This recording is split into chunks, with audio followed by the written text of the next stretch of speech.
Cet atelier qui nous a réunis durant 3 jours à l'Université Gaston Berger de Saint-Louis a permis de revisiter, de réinterroger le plan Sénégal émergent en rapport avec le développement économique local. Les participants ont démontré que le plan Sénégal émergent restait encore soumis à une approche sectorielle et centralisée et que le plan Sénégal émergent devrait être plus à l'écoute des territoires. C'est pourquoi cet atelier a consacré l'approche territoriale du développement en complément de l'approche sectorielle. Autrement dit, l'État, à travers ses démembrements, doivent être de plus en plus à l'écoute des acteurs territoriaux qui chaque jour essaient d'expérimenter des innovations mais qui restent peu reconnus par le niveau central. Cet atelier a revisité également la politique de territorialisation pour dire que si la territorialisation reste soumise à une logique de développement territorialisé, elle va avoir une approche qui va s'imposer au niveau des territoires. Nous pensons que la territorialisation doit laisser suffisamment de latitude au territoire pour que les projets de territoire puissent être gérés par les acteurs territoriaux. Autrement dit, les instances décisionnelles et les moyens de mise en œuvre des projets de territoire, l'État devrait davantage discuter avec les acteurs territoriaux. Mais l'atelier a permis de capitaliser les dynamiques d'elle au Sénégal.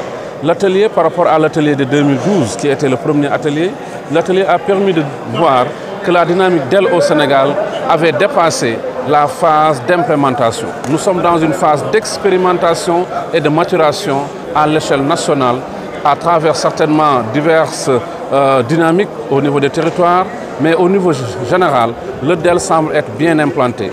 Le DEL est porté par les partenaires au développement, par le secteur privé, par les ARD, n'est-ce pas, par les collectivités locales. Toutefois, les collectivités locales demandent beaucoup d'appui pour pouvoir élaborer et mettre en œuvre une stratégie d'EL. Les projets programmes qui ont été ici présents ont également mis en exergue l'enjeu de la synergie et de la complémentarité. Nous pensons que la porte d'entrée du développement reste la collectivité locale.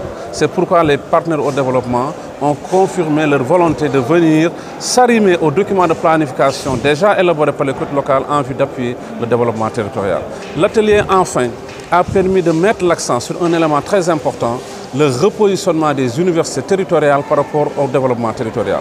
Autrement dit, avec l'élargissement de la carte universitaire, chaque université devrait pouvoir s'arrimer avec un pôle territorial en vue d'améliorer son offre de formation, en vue de promouvoir les acteurs territoriaux ou en tout cas en tant que partie prenante du système productif local. Voilà quelques-uns des résultats majeurs de cet atelier national de capitalisation des dynamiques d'EL qui a réuni une cinquantaine de participants provenant de plusieurs projets programmes, de plusieurs territoires au niveau de l'Université Gaston Berger de Saint-Louis. L'Université Gaston Berger de Saint-Louis célèbre ses 25 ans. Dans ce cadre-là, il y a un moment très fort qui va aller du 10 au 12 décembre, qui va être vraiment la concentration des grandes activités. Mais à côté de cela, il y a une série d'activités labellisées 25 ans de l'Université Gaston Berger de Saint-Louis. Et la première de ces activités est labellisée 25 ans de l'UGB. Il y a précisément cet atelier sur le développement économique local.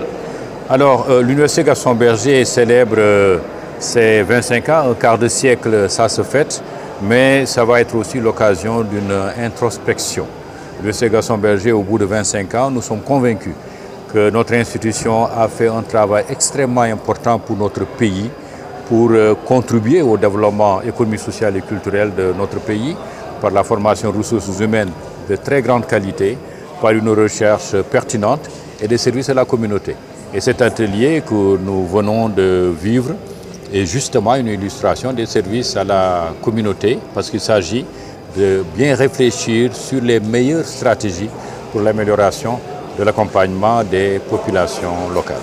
Tout le monde l'a clairement compris.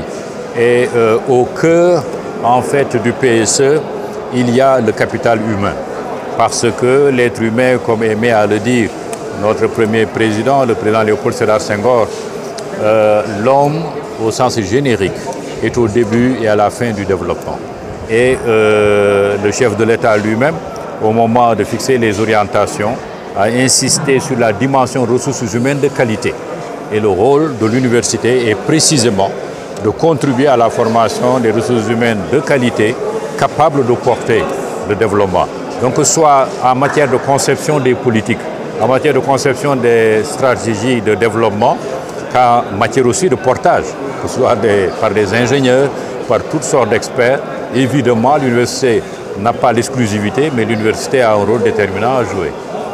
Donc, de ce point de vue-là, oui, pour le portage des stratégies, que ce soit le PSE, que ce soit l'acte de la décentralisation et toute autre stratégie aujourd'hui pertinente de l'État, les universités ont un rôle à jouer dans l'accompagnement et la réalisation des objectifs fixés.